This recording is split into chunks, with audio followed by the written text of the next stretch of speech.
Hey guys, welcome to Capturing Christianity. I'm Cameron Bertuzzi here in person with Justin Schieber. And the reason that he's here actually is because last night was our CC Exchange 23 event, which was a debate on God's existence between Justin and Eric Hernandez, which was a really fun debate. And maybe we'll talk a little about that in the course of the interview today. But what we're talking about, the subject for today's interview is religious disagreement and some of the concepts that involve religious disagreement and its impact on theism and naturalism and some interesting little things there. So it's going to be a really fun conversation. We'll see where it goes. This is going to be super laid back, conversational. Hope you guys enjoy. Well, Justin, why don't we just start by talking a little about the debate? It's fresh on both of our minds. Yeah. So what did you think? How did it go? Yeah, I really enjoyed it. It was so I prefer, and I think Eric does as well. We kind of agreed that we would trade our opening statements and our rebuttals. And so when you're allowed to kind of script your opening statements and then in addition to that, script your rebuttals and reply to their opening statements, it leads to so much more of a substantive conversation, because rather than worrying about whether or not you're going to be able to fit this point in, taking rapid notes during their opening, making sure you hit all the points. You can carefully craft a response, and it makes it so much more.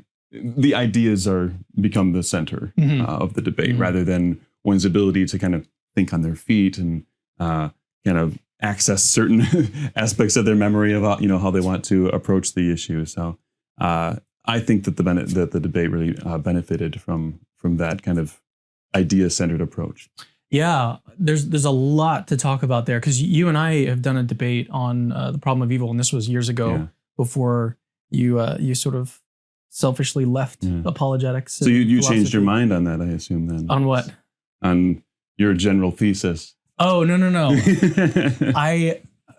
Well, the thing that sort of really had an impact on me was the way that we did that debate. Yeah. It was completely 100% written. Yes. And then we orated it. And it was mainly for a podcast. It was like the main, well, I think it was going on your podcast, right? And then I think I just so, put the audio on my website or something like that at the time. Yeah. I don't even think I had a YouTube channel back then in 2000. Yeah, maybe not. When was it? 17, 18? Yeah, something like around that. There. Yeah, it was a fantastic exchange, really, really substantive, and I appreciated it. Well, one thing that I liked about it was, again, the sort of written aspect of it. So when you would give your opening statement, I was able to sit with it, reflect on it, and research what I needed to research. And I think we gave each other like a week between each submission, so we it wasn't rushed. We could stew on it while we're doing other things, and really kind of approach it in like a calm way. It's nice to be able to do that, and rather than like in the intensity of the moment, making sure you fit everything in. So, well, what I was thinking about was William Lane Craig has talked about. I mean, most people that are watching this know who he is, but he's sorry. What's his name? William Lane Craig. Okay. Some people will call him the GOAT. Oh, him. Okay. Yeah. I may have heard of him. So one of the things that he does, the reason why he's so good at debates, is because he creates all these different briefs on all of these different possible responses that might come up during the debate. And so what he does is he prepares just an immense amount of like pre-prepared responses to any possible route that he can see before the debate starts. And what that requires of you is to just do a whole lot of work that, for the most part, like 90 plus most of it will never be used in any given debate. Yeah, exactly. And so you end up actually wasting a lot of time. And that's probably going to be subjective. Like some people might think that's still worth something, like researching all those different topics. A broader, holistic understanding of the topic. But for that particular debate, a waste of time in the sense that you're not using it. Well, what this does, this format where you do this written debate and it's all for, you do it in advance and everything, which actually I've got another debate coming out in hopefully, I don't know when this one's going to be released, but it may even be released on the channel by the time that this one's out. We'll see.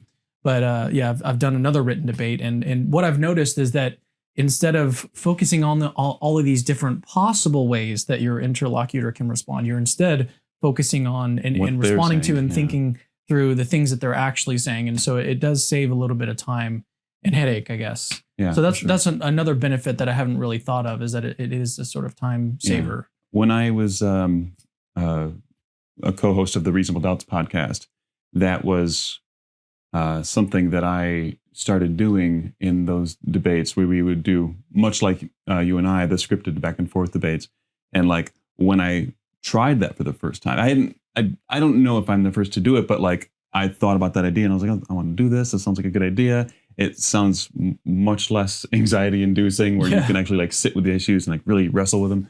And when I was able to do that, I was like, like the products that came out of that were fantastic. And I was like, all right, this is really cool. What are some other debates that you've done? I think the first one I did in that format was I think he was I won't say because I don't know. But his name is Max Andrews. We did a debate on the existence of God a while back.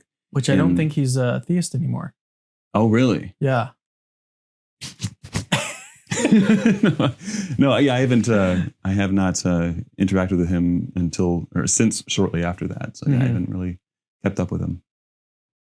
Yeah, well, interesting. Yeah. Well, we could probably talk about the debates for a long time, but let's talk about religious disagreement. We were kind of communicating before the weekend. We were like, let's do an interview while you're here. And then you suggested religious disagreement. So I'm kind of going to let you talk about some things that you wanted to discuss and bring up. This is a topic that I think is pretty interesting. I defended an argument from religious disagreement in my book with Randall Rouser, and went back and forth on that with him. And I still think that it's got something to it.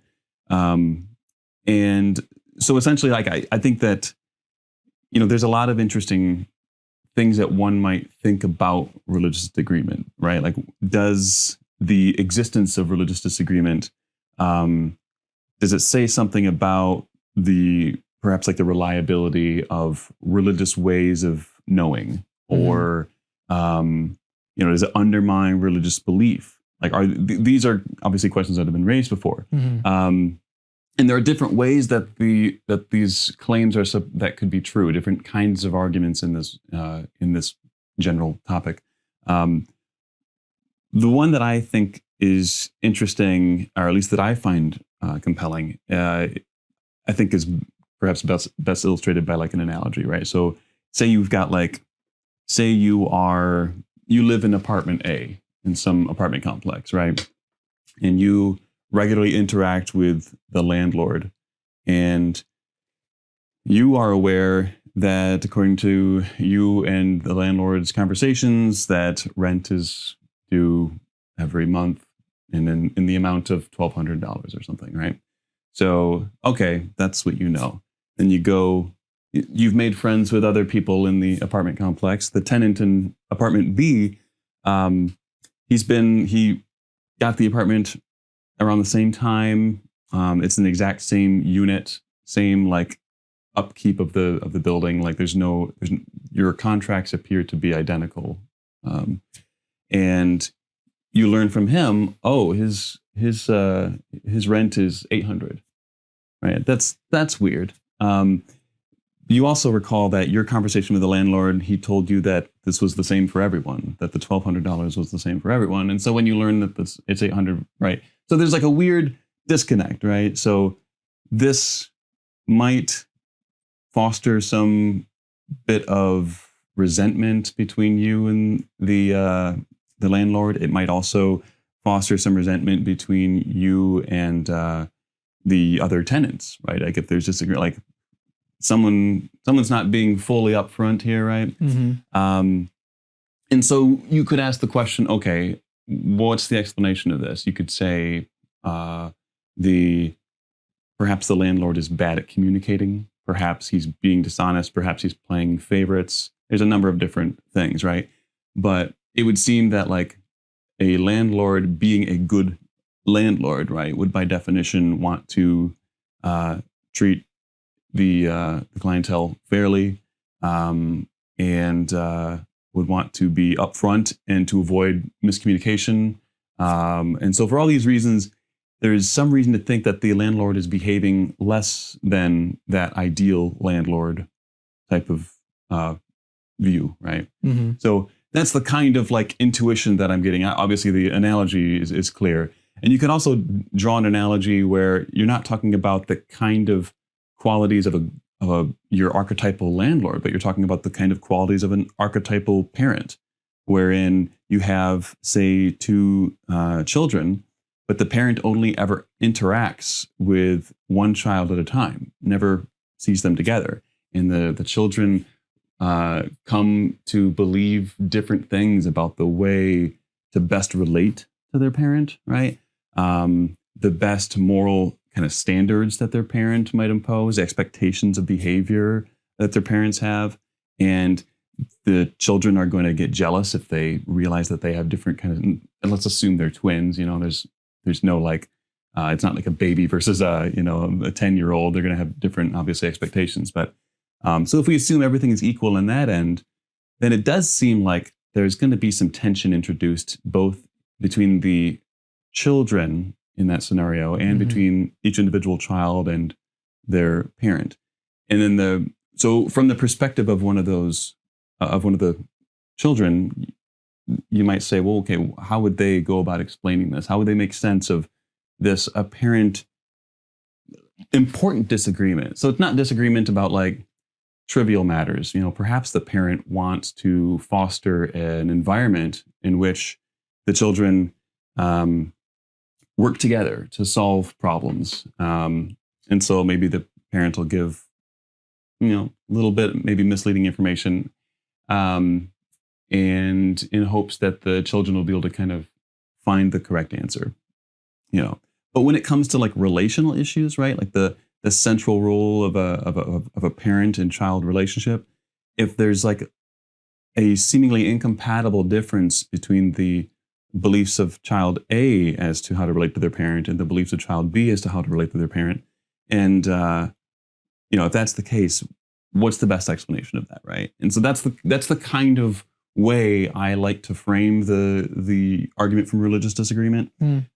Whereas, and I think it's important with these analogies, right? We're talking about people who believe in the landlord. We're talking about kids who believe in their parent.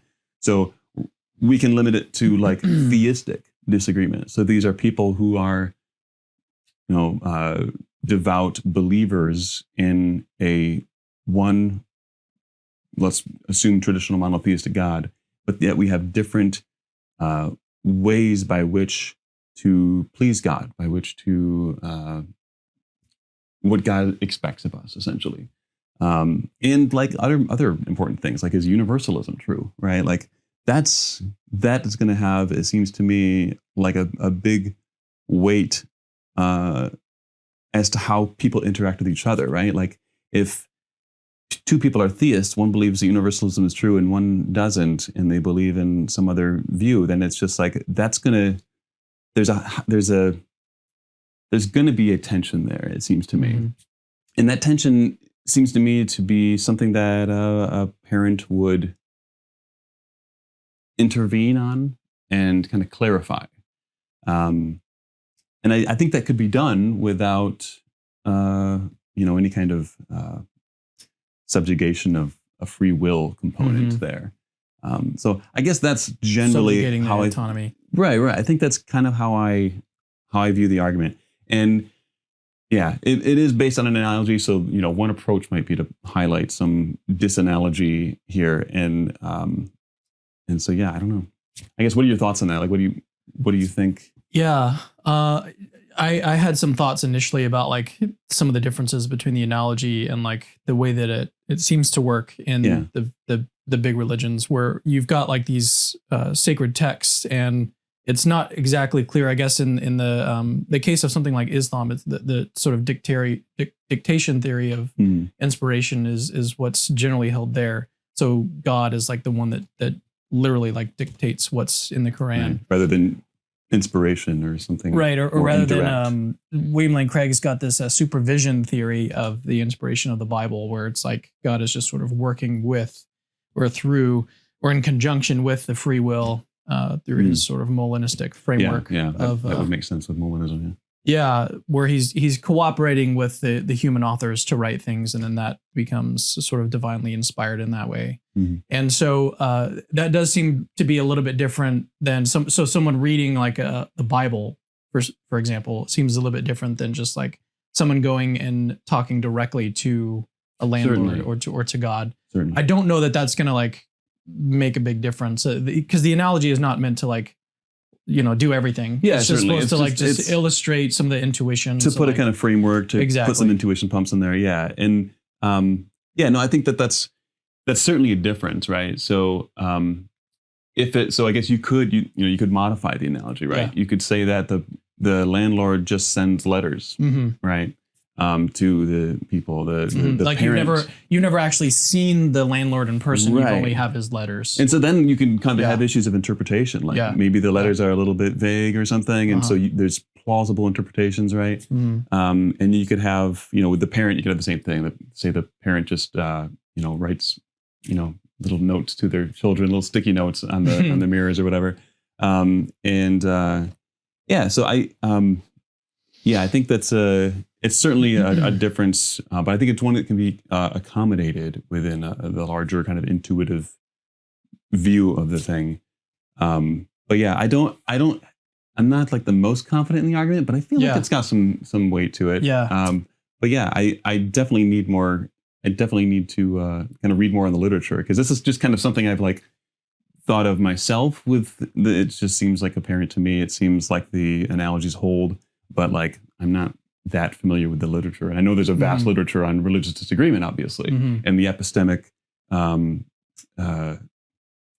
impact, essentially. Yeah. When it comes to religious disagreement, the argument that I'm most familiar with is the one from something called equal weight theory, where it's like you've got these two people that have access to the same evidence and the same arguments, yet they disagree. What are you supposed to do in that case when you have these two peers that are seemingly on par in all these different respects, and then yet they disagree? Like what is shouldn't that cause you some pause? And so that's kind of like equal weight theory, but this seems a little bit different. Yeah, that kind of argument I think I would have found compelling, like prior to like really like learning about like philosophy, right? You know what I mean? Like I feel like, because you have to be able to say that like everyone's coming to some given new pool of evidence from a different perspective, from different just general belief structures. Yeah. And so those are going to necessarily affect how, the degree to which this new bit of evidence is going to fit or cohere with that existing structure. And so it seems to me like you would expect that kind of thing to occur. You'd expect different interpretations of the same data. I think we would probably be of the same mind when it comes to arguments of that sort. Yeah. On that one, there's really two components of it, and I guess we'll get back to yours in just a second. There's two components of it that seem to me to just be very difficult to defend. There's one where you've got to establish that these two individuals are epistemic peers. So they've got the same intellectual abilities. They've got the same sorts of biases that they're struggling with. Yeah, they've it's got almost the same hard to define, right? Like they've got the same access to evidence, but then it's just like, how do you actually establish that two people match up in this way? Yeah, it seems really difficult to say that these two people are actually epistemic peers. Yeah, it might seem on the face of it that they are, but then in something like on the Christian story, there's also, you've got to take into account like something like the Holy Spirit and its role in our coming to form beliefs. So they're a non-person. And that's not something that you can detect. Like you don't know if that's like impinging or affecting things evidentially. Yeah. So it's very difficult, I think, to establish epistemic peerhood on the first. That's a necessary component of that argument. But then beyond that, like suppose that you could establish epistemic peerhood between some group of individuals. Then the question is, well, what do you do with that disagreement? You have got these two people. And the conclusion that's supposed to that the person that's forwarding this argument is trying to get at is just skepticism. Like once you notice that there's this disagreement between these peers, then that gives you a reason to be skeptical. Yeah, of that those conclusion. Arguments are always that worrisome. How do you bridge that gap? That seems like another challenge. It doesn't seem to strictly follow that you should just adopt skepticism because you've got these two people that disagree. Right. Now, some people do accept that. Some people do accept that, equal weight Yeah. if you can establish equal weight between two epistemic peers, then that does give a reason for some level of skepticism. And so some people accept that, but then they just deny, okay, well, actually, when we actually look at it, it's so hard to establish that two people and maybe are, it's the are case peers that kind of interpretation makes sense if you don't think there are these non-physical causes that are potentially there, right? Yeah. And so, then you could say, well, if you are someone who does believe in those causes, then like clearly that principle wouldn't apply. And so like the disagreement, just like whether or not you accept that principle, and that principle is reasonable for that person to hold and then reasonable for you to hold, but they can't really infer anything about the other in that way. Yeah. Perhaps that's. Well, I also take seemings as I guess a type of evidence. And so if something seems to this person and then it seems different to this person, then they don't have access to the same evidence. Yes. So they're not epistemic peers. Yeah. So it's very difficult. But to get back to your version, one question I did have was, how is your argument from religious disagreement different from just a sort of general argument from hiddenness? Because it seems related. Certainly. It's so the hiddenness argument, at least like the most popular form of it, right? J.L. Schellenberg's hiddenness argument is going to appeal to like reasonable non-belief, right? So non-belief that is not the result of any kind of like cognitive or moral failing on the part of the unbeliever. And so that's the evidence base that you're going to be employing in the argument, is that there exist these people that appear as though they do not believe in God. It's not their fault, right? So that's the problem there. In this one, I want to say, let's ignore all atheists. Just forget about all the atheists. Okay. So they're immaterial. We can focus on people who believe and who have the right kind of attitude toward God. So they believe, and they obviously they're not resisting God or anything, right? So they have a proper attitude toward God. They have a proper kind of like, I don't know what the word I want to use here is, but proper orientation toward. They understand the relationship between the human and divine in that way. And for these people, these are the kind of people that believe they have this relationship with God, and they believe that it's, let's say, a personal relationship, and that there's things that they know about this person, and whether or not that was by means of a text or perhaps a kind of personal revelatory experience, whatever that may be, however they came to believe those, they're going to believe that they came to believe it in some way orchestrated by the divine. And so those are the kind of people I want to say, you have this guy over here, this guy over here. They both believe and they have the right attitude toward the divine. They have different beliefs, but they're not of the trivial sort. They're of the relational, they're of the moral sort. And I think that this argument would also apply for like I was just saying, like moral claims. So not just about how best to relate to God, but like, I mean, you have people who are... Should you pray 5 times a day? Yeah. Or, I mean, even like substantive moral issues, right? Like abortion, right? Like you're going to have people who have like the right attitude toward God. They believe they have a relationship with God, and yet they believe they have different metaphysical beliefs that affect how they interpret certain moral claims. And especially things like that if, that's a really like high stakes thing to be wrong about, right? And so if that's the case, then it seems to be even more of a weight to be surprised by that kind of disagreement. Yeah. Okay. I've got a ton of thoughts. I'm trying to categorize them in my head. The reason why I'm seeing a connection between this type of argument from religious disagreement and hiddenness is because the way that I view the hiddenness argument, I guess I view it as a sort of broader problem of like, why doesn't God reveal this sort of information? Yeah. Right. And so that information for atheists would be God's existence. Right. And so you'd be looking at different evidence for God's existence.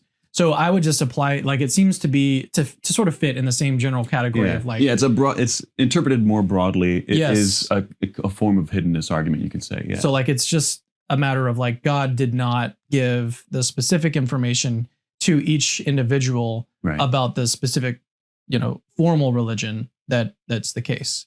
So Yeah. like to me, it seems like just a different version of the same type of consideration. Yes. Yeah. So- I think you're right. There is certainly, because obviously you can narrow your hiddenness argument to just non-believers, but you could also broaden that kind of intuition about what we might expect epistemically from God into cases of theistic religious disagreement, right? And so, I think that's where you're going. I would agree with you that interpreted broadly, the hiddenness argument, this would fall under that umbrella.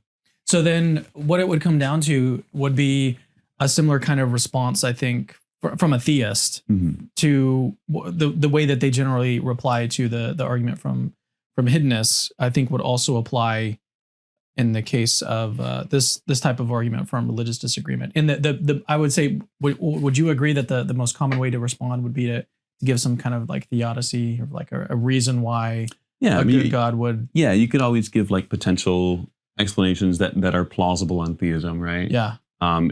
Obviously, it would need to be plausible on theism, and it would need to explain the relevant data. And if there are such explanations, it would, I guess, depend on how broadly they would apply, right? So maybe it could explain some portions of theistic disagreement, but maybe not most of it or something like that, right? So then you might think, okay, that's not, that's an answer, a partial answer, but it's not a full answer. And so maybe there's still some weight to the argument, but it's diminished by that kind of consideration. Yeah. So in the case of like the landlord, it seems pretty implausible that we'd find some reason why a good landlord would like want to confuse the tenants, right? Yeah. But then, Christians have been doing a whole lot of work on this, at least trying to identify different goods that can arise from facts of hiddenness and more broadly suffering and everything. So maybe their landlord has other concerns, right?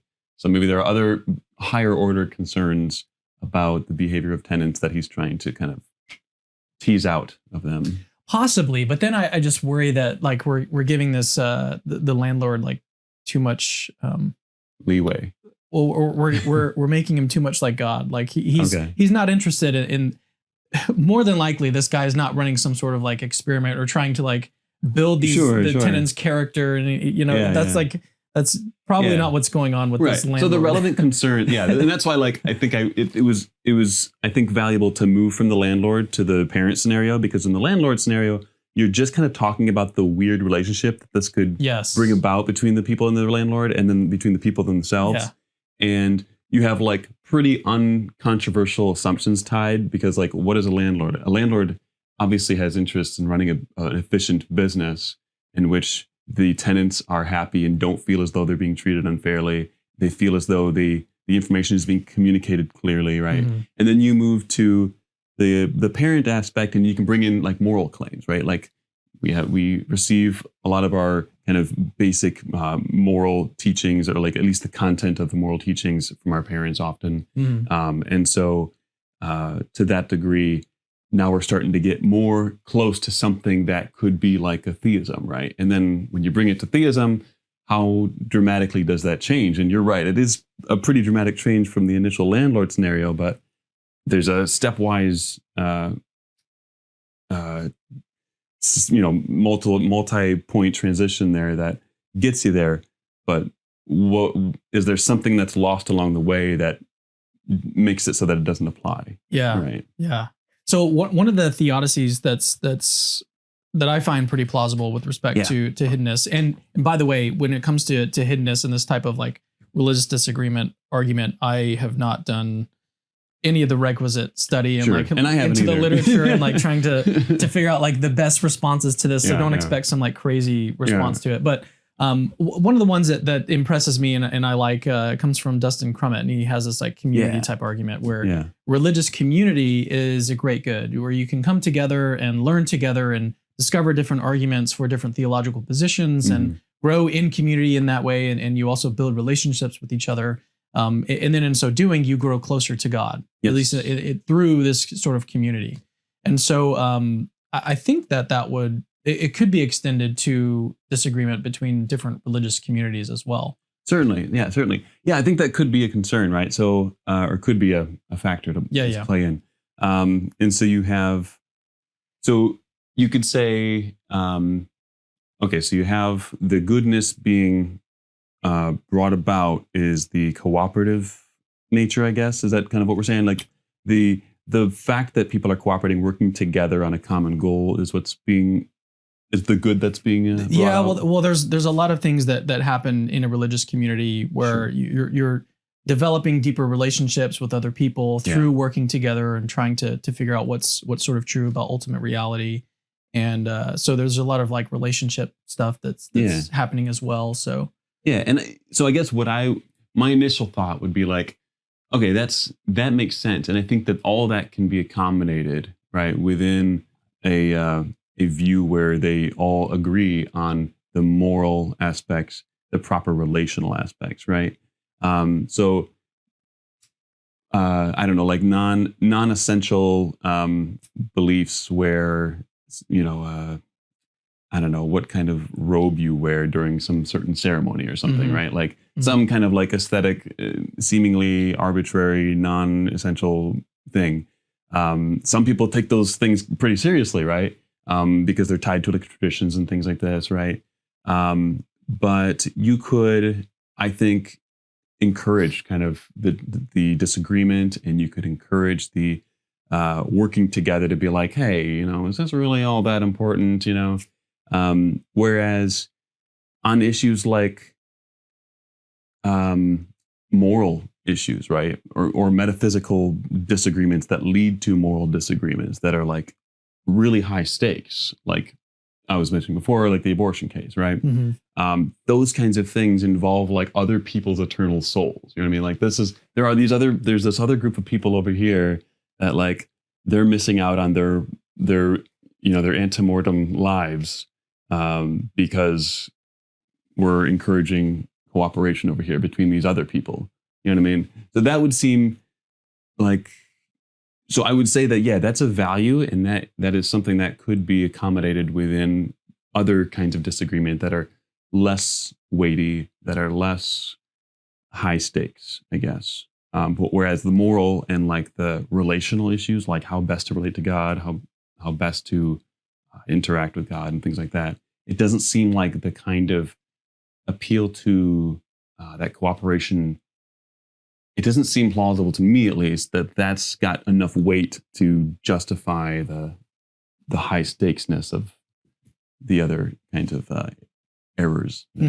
There's two other things that are sort of on my mind with this subject, and so maybe we could explore these other two areas. So when I think about arguments from evil, problem of evil, and suffering and everything, there's two components I think that you've got to focus on in order to get a really good, solid argument against God's existence from some of these facts. And I think that I'm not saying that this is a version of the problem of evil or anything. I'm just saying that in general, this is sort of the way that it's done. Is you've got to ask the question, how likely is this data given theism? Right. And then the question is, how likely is this data given naturalism? Yeah. If what you're trying to do is sort of compare the two and say, okay, this data actually confirms this data. It's not to say that this data confirms that naturalism is true, or probably true just in the end. It's just to say that relative all to else being equal or whatever, relative to this single piece of data, it at least confirms, say, naturalism over theism.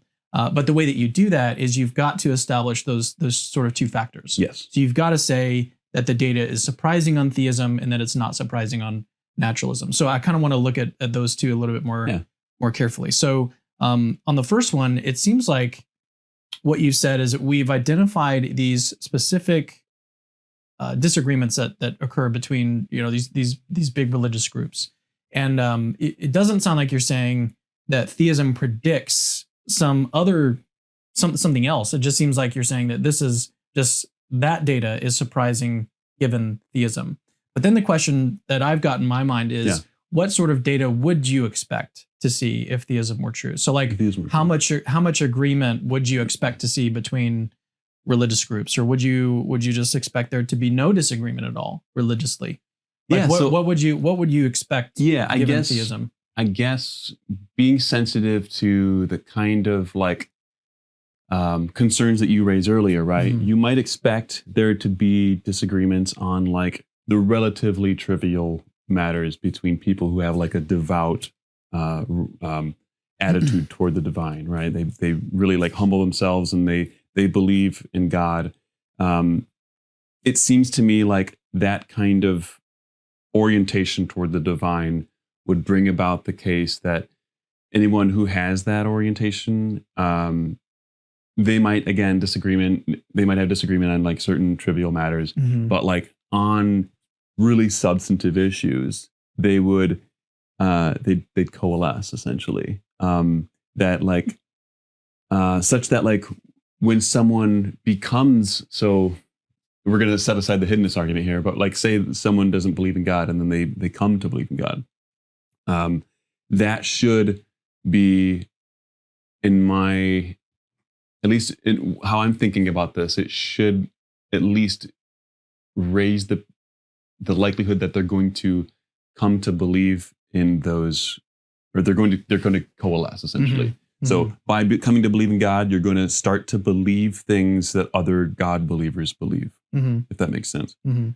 So, but yeah, I don't know. It's interesting thinking about that particular question, right? Like what you would expect on that, because it is not always entirely clear. But if I'm going to be consistent with the argument, yeah, I want to say something like trivial matters, they Mhm. might persist, right? Trivial disagreement. But insofar as they establish a connection with the divine and they are appropriately oriented toward that connection, that their beliefs are going to be like, oh, this is obviously true. Mhm. And so this, you're going to share those fundamentals with the theistic community. Mhm. So it sounds like you're saying that theism predicts some disagreement, but it like the disagreement that we see is like there's too much of it. Yeah. There's too much in the sense of like the disagreement on the substantive issues, Yeah. right? I think so. I think that's going to be like the weakest part of the argument Okay. is trying to establish like that disagreement when it comes to substantive matters that is surprising on theism. I think what is the justification for that? What is the intuition behind that? Is it that like when it concerns a substantive matter, Mhm. then like eternal souls or eternal fates are like at stake, or Well, so the justification is the same kind of justification that we might think of if we go back to that analogy between the parent and the child, right? Mhm. So again, the parent. So there's going to be hiddenness kinds of reasoning here, right? Like Schellenbergian type inferences here, where the parent is going to say, "Hey, if the parent is loving, they're going to say, "Hey, I love my children. It's important that I have a good, healthy relationship with them, and so I'm going to clarify any misunderstandings that get in the way of Mhm. that proper, mature relationship, and other ones I'll let them sort it out. Other disagreements that aren't really key, right? So yeah, relational matters and I think moral matters would fall in there as well. I think those are the two kind of categories of disagreement I would want to focus on for this style of argument. Well, so what about substantive disagreements that are sort of temporary? So like if two people disagree about a substantive issue, but it's like for a finite period of time, and then eventually they come to agree. Would you still say that that's like surprising on theism? I would, because I think that like once someone enters that mode of existence where they are oriented toward the divine, I feel like that's just going to fall out of that.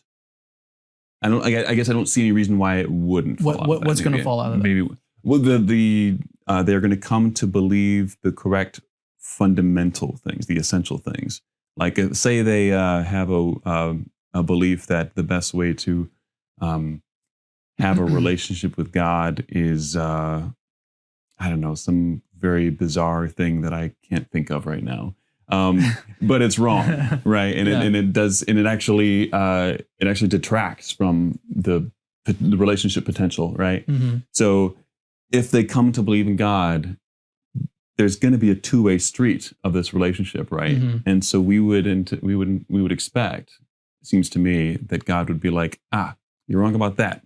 Now we've got an awesome relationship. Mm. You know what I mean? Let's get that little mud out of the way. Now we've got a good, healthy relationship. Because that's what a parent would do, right? If the child thought that the best way to relate to their parent was to punch him in the face when they hung out, like they just, for some reason, they came across the belief that my parent loves to be punched in the face. Like that's how we show affection in this house. If that were the case, the parent would be like, no, there, now we've fixed our relationship. Like we've got a better relationship as a result. The kid was under a misapprehension, and the parent is there to be like, I'm here to foster the best kind of relationship. So do you think that a good parent could, in this hypothetical scenario, could a good parent like realize that their kid has this disposition where they're like wanting to punch him in the face or whatever, but could a good parent be like, well, let me see if they can come to it on their own, and maybe not for forever, but just be like, let me give them like a week and see if they can like figure out on their own that this is probably no. So could a good parent like give a shorter period of time, right, where they allow them to try to figure it out on their own? So I think that's a good reply to the argument, and so maybe, that's an interesting point. Because I'm coming to the whole idea that Trent Doherty thinks that heaven is like a logical concomitant of theism, and so you've always got to think about like the way that heaven plays into these sorts of arguments, because this is going to be, on the Christian story at least, this is going to be a finite time that we're sort of distanced from God. Exactly. Yeah. Though I think that for persons who don't, well, this is a separate thing. So I've got a lot to say about Doherty, but like that should be another conversation. So temporary, allowing them to come to correct themselves. So one issue here, right? Or maybe even letting like some other, like their brother or sister correct them. Yeah. Yeah. What do I think about that? So I want to say that. So I guess I would go back to where we're talking about particularly weighty matters, right? So my reading of that scenario is going to be, when that proper attitude is formed and that belief is acquired, that what will fall out of that is the correct fundamental beliefs. And that's going to happen because all other considerations because the considerations that those affect are going to be high stakes. So, well, that's what I'm trying to tease out. Like I'm trying to tease out why you think that for someone that's in a proper relationship with the parent, they're going to have all the correct fundamental beliefs. And you just said that it's because there's a lot at stake. Right. So I think that's kind of what's driving the intuition, right? Yeah. When it comes to things that are there's a lot at stake, then in those cases you would expect to have the correct beliefs arise. Yes. Yeah. So that's the view. Maybe I'm misunderstanding. No. So what was the? Well, the question is why? Yeah. So like, why think? I think it might come down to, well, it may even just come down to like just straight up theology. Like, what is your theology of like the afterlife and how people get into heaven? Who's possibly going to get into heaven or not get into heaven and that sort of thing. Yeah. So it may just come down to that, because if you think that someone who has false beliefs is going to be relegated to hell, then I can see like why that might be an issue. Yeah. But if you're someone who is open to something like post-mortem opportunity, then it doesn't seem to be as much of a high stakes issue. If you've got, I mean, even on Catholicism, there are people who think that like right at the moment of death, there's like, we don't know what can happen right at that moment. And so it does seem like universalism, is completely compatible with a whole variety of different denominations, and again, including Catholicism. Yeah. So like, it may come down to like what your particular theology is of the afterlife when we're trying to determine which beliefs are sort of high stakes or not. Yeah. So are you a universalist now? No, I'm always toying around with the idea. I would love to just come out and say that I'm a universalist, but I have reservations about it. Are you going to use the I'm a hopeful universalist line? I mean, I've always been a hopeful universalist. Sure. But then I have worries about that too, because I'm like, someone pointed out the other day that like, one of the arguments against Calvinism is that, well, God is just orchestrating everything and he's like the author of evil and stuff. But then on universalism, it kind of seems like, well, people don't really have a choice but to love. And so it's like, it's like the choice is being taken away on either one. I think that universalism is the most plausible view. And the reason I don't think that the free will, and maybe I'm going to undermine my own argument here in a weird indirect way, but so I think that it's the most plausible view, and I do not think that the free will thing works. And the reason is because I think that if God exists, he's got resources beyond which we can conceive. And just as a parent does not drop their child off at the train station in the middle of the night because they threw a fit, God will never lose his sheep. And so I think that's like God's going to allow the relationship's going to be dynamic, as with any relationship. And that almost makes the relationship more interesting and almost more valuable if there's a period of stray, if there's a period of return. But the openness is always there on the side of the divine. I don't know. I struggle with coming, like, I can see it as just so plausible.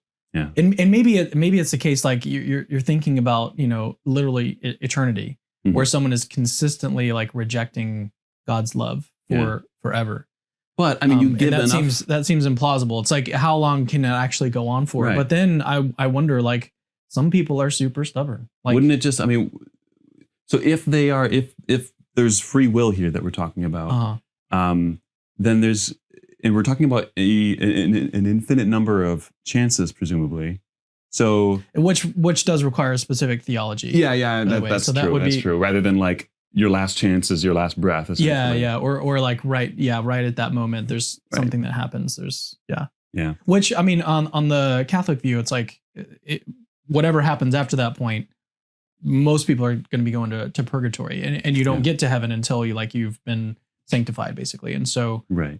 But at least you're there and you're not in hell or whatever. Yeah. So, and the question is, does everyone just go to purgatory and then eventually they make the choice and get out of there? So when you, what is entailed by like sanctification in that sense? Like that, I forget all the terminology here, but like sanctification, is that essentially atonement? Like where you are returned to God in a way? You're growing in holiness and character, growing closer to. Okay, so sanctification is a process of growth. Yes, it's a process of like character growth. Okay, you're becoming more holy. No, what is it that gets? So is the end product of sanctification then atonement? No. Okay. What is it that gets? So on the like a universalist view, wherein everyone kind of like ends up absorbed into the divine embrace, what would that be? What do you mean?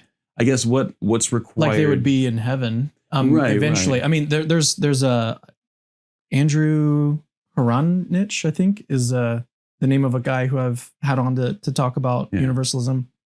He was even arguing that like his view is even like worse than some annihilationists, because annihilationists typically think that what happens is you're like just annihilated, and you cease to exist. And on his view, like no, the people that are apart from God are really going to be punished bad, like, and then eventually they're going to embrace God's love and come back. Yeah. But there is going to be a very like horrible period for them. And so he thinks that it's like I don't know where I was going with that, but so there's different. I guess the point was just there's a lot of variety of views. Yeah, there's a lot of views. Because I bring this up because one of the worries I have with a broadly Doherty type response, right, is that if we're talking about, if let's say we're talking about animal suffering, right? So we've got a gazelle who spends all of its life in fear of something, and then eventually, gets eaten alive, right? Horrible suffering.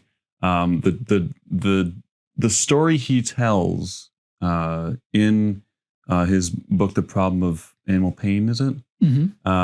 Is that it's right on the shelf. This will that the Earth is a what's the word he uses? I forget, but it's a stage essentially built to provide opportunities for growth, for the expression of higher virtues, of agape oriented virtues, and that in that process, so the gazelle has this thing that happens, and then the transition happens, the death, right?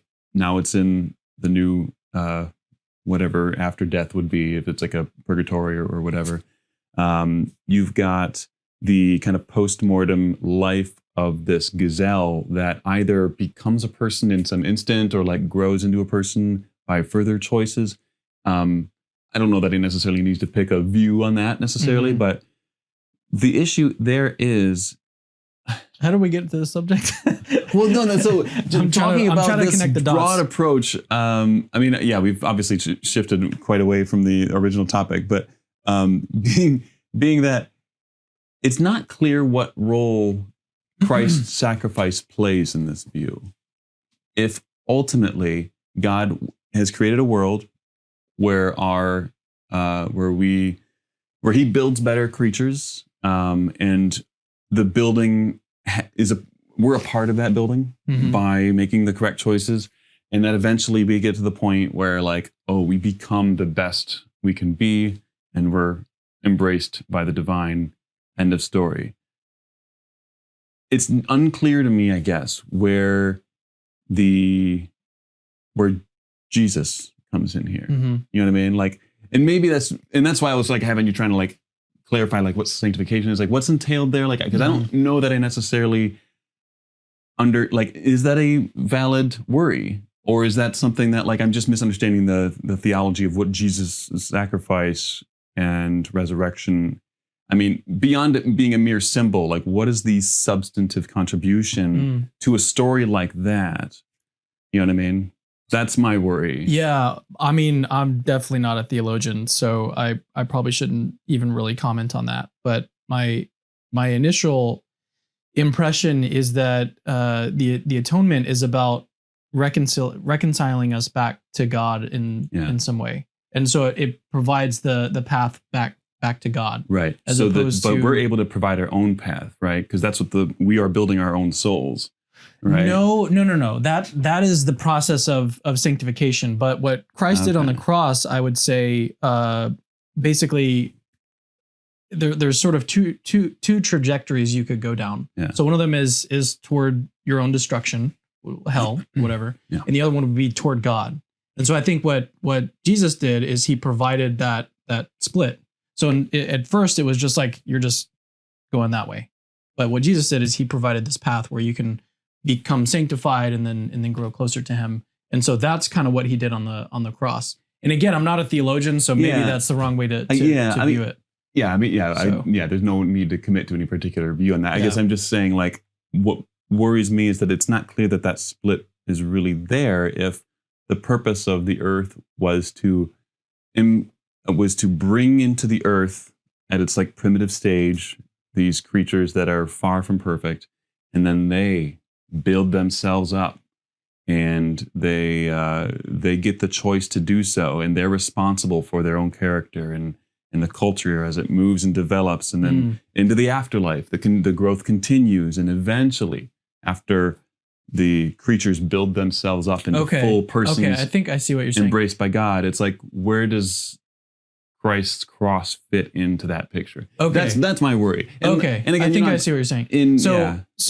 My response to that would be that there's no amount of like soul building or things that we're going to be able to do on our own that's going to get us to where we're finally on that fork toward being united with Christ. So everything that we do is going to fall short. Like we're never going to do enough right things, or but we're always going to fail. And so we're never going to actually get to that point to where we can actually get on that fork and go the right way. Yeah. I think that's like a plausible interpretation of some non-soul building theodicy, I guess. Because remember, the earth, what does it exist for? It's to bring about opportunities and the expressions of particular kinds of virtue. Mm-hmm. So it's not as though we've messed up in that we're in this fallen state. It's that God made us in this bad state, and he's like, come on, let's grow from here. You know, he's planted some imperfect seeds and he wants to grow a beautiful tree, right? So he created the initial conditions. We didn't do that. So it's not as though we need to somehow earn our place back to God, or, you know, that's not the story that's being told. It's that we take charge of our own development, the initial conditions of which we were not responsible for. You know what I mean? I'm sorry, I'm not seeing the maybe point. You're not grasping maybe I'm not articulating it well, but it could be my fault entirely. It's whatever, but like, that's at least one of the worries I have with Doherty's response there. And obviously he's a smart guy, so he's almost certainly thought of this before. So it's, you know, very likely got an answer to it. But that's just, it seems to me like it's not clear that there could be a substantive role that Jesus plays there. So, and that's not objection to theism, obviously, right? So it's it's immaterial to theism more broadly. Yeah. So,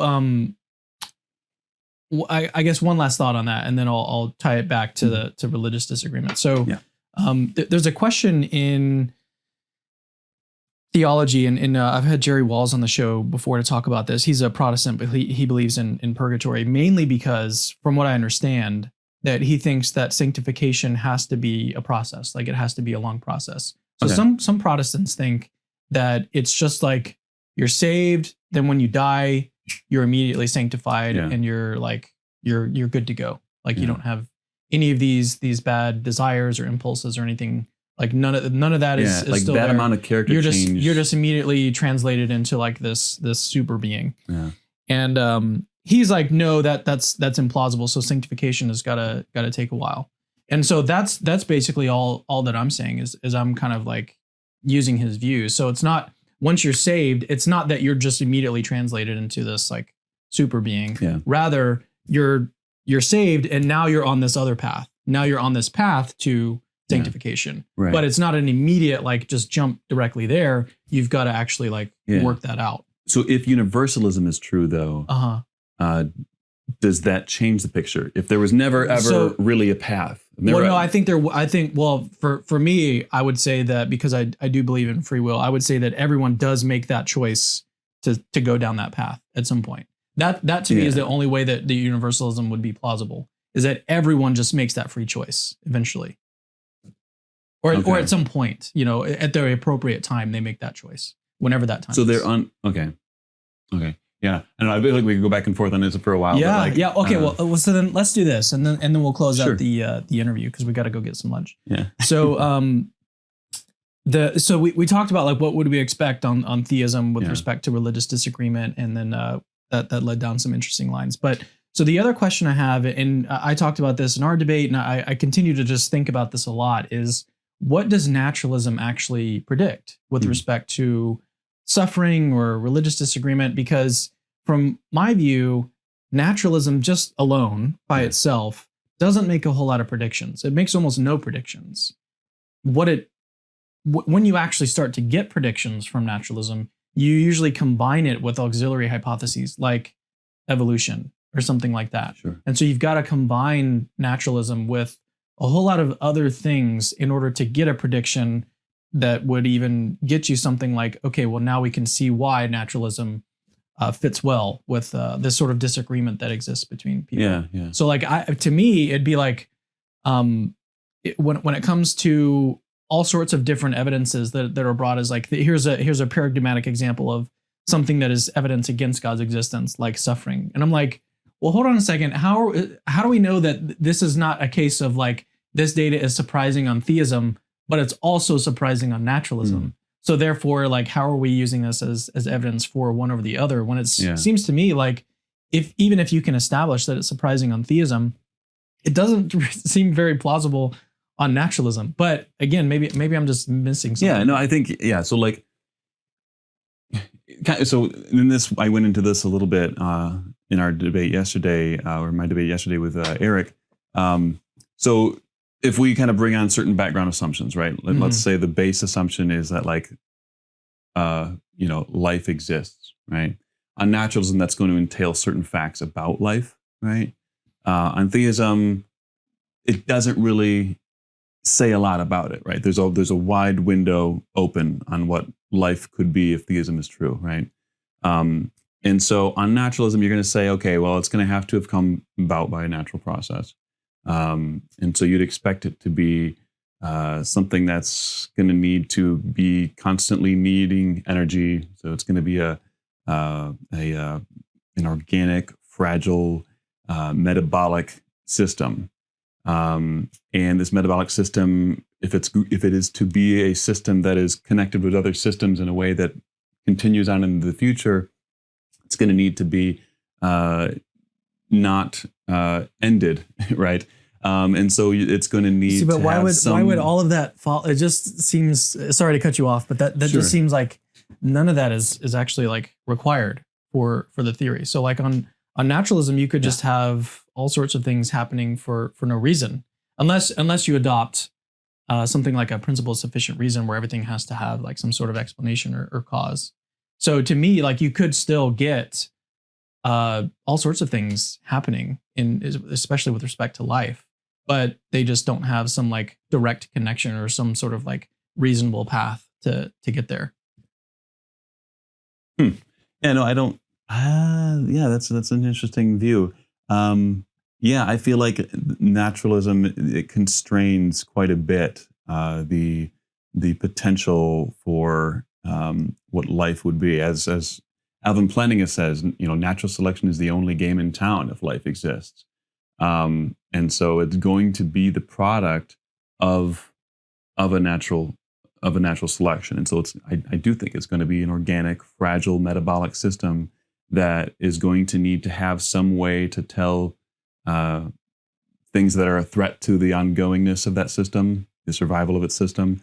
And you can, in a plausible way to do this, is unpleasant experiences like pain, pleasurable experiences that are oriented toward biological goals, right? So something like Draper's argument or something, right? Or at least the kinds of things that Draper's argument appeals to. So those are the kinds of things that, like, I think are going to follow pretty closely if something like naturalism is true and life exists. Now, so life maybe exists, right? It's still consistent with saying that the fact that life exists could be evidence for theism, right? So an inference like this is going to be silent on that issue. It could be that life is evidence for theism, but the kind of life that we know to exist is evidence for naturalism. So, the balance, right? That's going to require some weighing, but yeah. Well, so I think maybe one way to frame the concern that I had is that I think in the background information that we're sort of using to generate these different expectations, we'd have to build in something like a principle of sufficient reason, because otherwise, then you could have life arise and exist for no reason. You could just have things operating and doing things just for literally no reason. And so you wouldn't have to have this like coherent story of evolution that brought about these creatures through this, years-long process or anything like that. So I think that you've got to sort of combine that in there. And maybe that's not even like a super salient point. It's just something that sort of side it just needs to be built in. Yeah, when it comes to things like that, I have a pretty relaxed attitude on it. Like when it comes to like like contingency arguments, I'm fine with like necessary beings, and so I'm probably going to be fine with some form of like weak PSR or something. And so, yeah, I mean, you're right. Maybe if that counts as an auxiliary, maybe that's a fair thing to say. So, yeah, I wouldn't necessarily disagree, I guess. Yeah.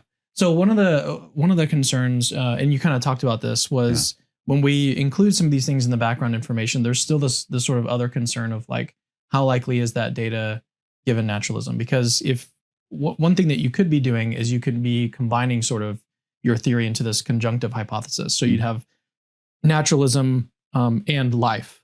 That would be like your hypothesis. And if you do that, then it's going to face something called probabilistic tension. So really what's going on is you've got these two hypotheses that are sort of conjoined together. But then the deeper question is, how likely is one conjunct versus or on the other conjunct? Right. And so once you actually sort of multiply that out, if it is the case that life is really unexpected given naturalism, what that's then going to do is lower the prior probability of the sort of conjunctive hypothesis. Yeah. But you may not want to do that. You may just want to, let's just throw life and all these other things that we need to into the background information that we sort of all agree on. Right. And what the reason why I think that may not work either is because depending on the information that you throw into the background information, so like if you put evolution, say, into what is just commonly shared between the two of us, between the naturalist and the theist, and we're looking at the data and trying to figure out which hypothesis better explains the data of religious disagreement.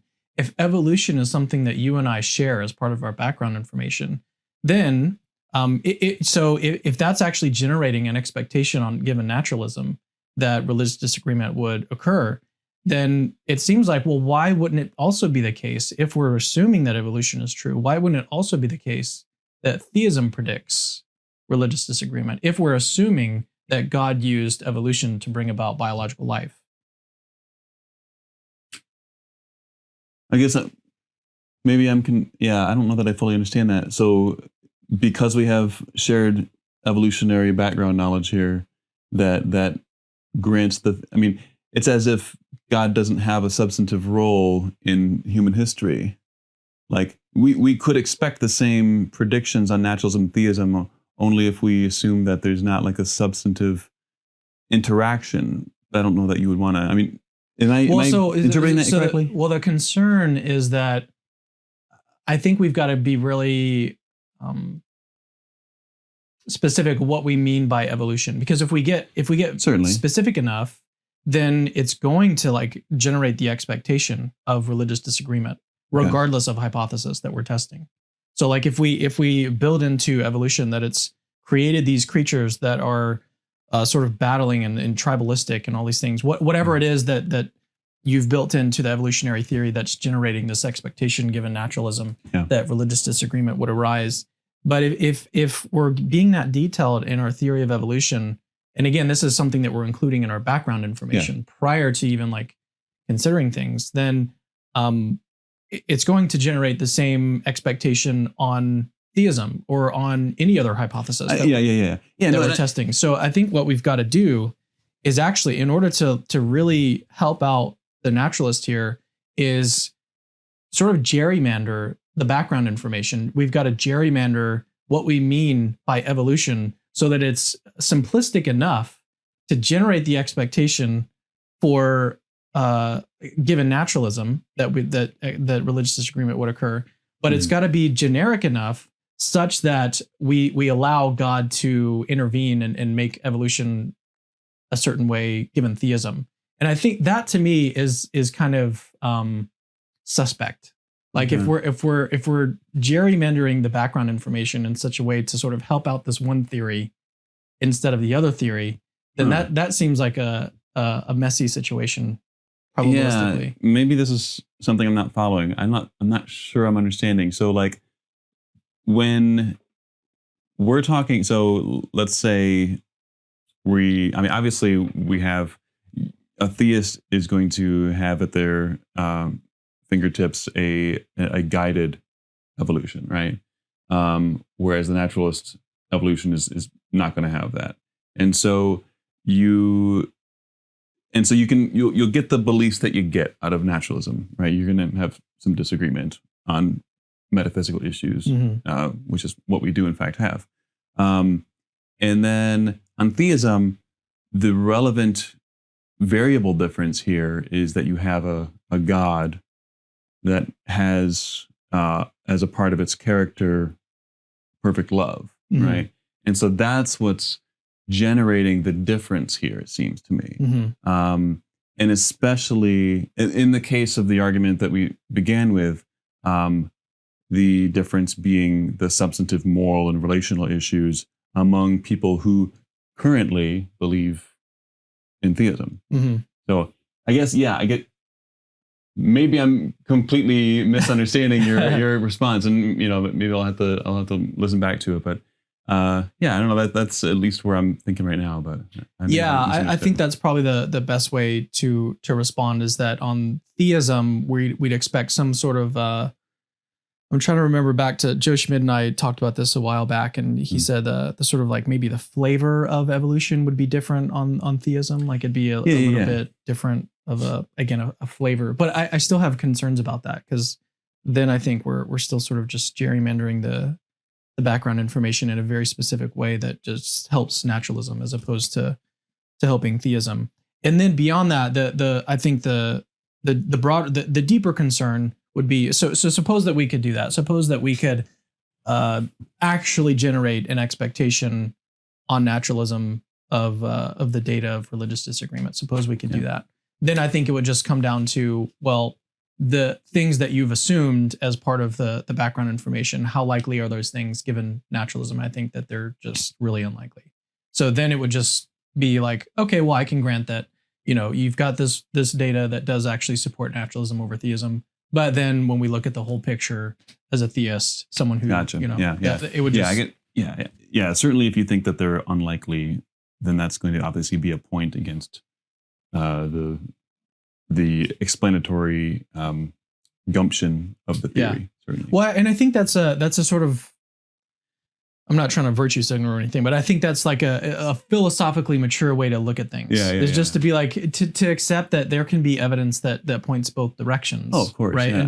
You don't always have to just be like, there's no evidence for this other view that there's only claims on theism. And those aren't evidence. Yeah. You don't have to do that. You can accept that atheists have evidence for atheism. Theists have evidence. And the real question is, well, where does the total evidence go? And that's I think the more challenging. And I think that we're also going to agree that the evidential fit is not the only relevant factor, right? So you can come up with any complex theory to fit the data and claim victory, but meanwhile, you're left carrying a highly heavy, complex bag, and it's going to weigh you down. Yeah. So you want to have a good balance, right, of evidential fit and qualitative simplicity. At least I would argue. Yeah. But and that's one of the reasons why I like theism. Yeah. Is that it's simpler. Huh. Well, I guess it's coming to this with different belief structures. It's simpler. It's simpler in the sense of like, what am I hitting? You don't need these sort of auxiliary hypotheses to generate the expectations. Around naturalism, I think that you do have to combine it with other things. I mean, last night you were talking about with Eric how you're a what is it, Russellian monist? Is that the right term?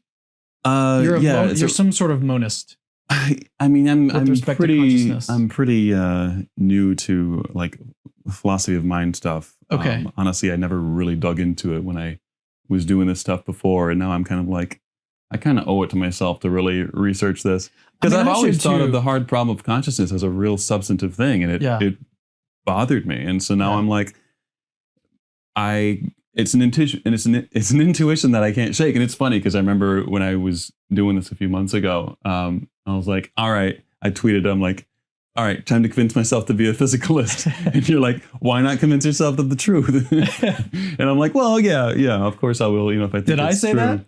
Yeah, you replied to the tweet about that, like just being Cam. But no, I don't think, at least and this could change, right? Like, and it's going to change with the more I understand of the field. It's just that philosophy of mind is crazy Yeah. and complex, and it's very hard to really even get an elbow in. And so, Well, what I was getting at was going off on with naturalism. If you do take this sort of monist position where it's not necessarily panpsychism, but it's something somewhere in the ballpark. Yeah.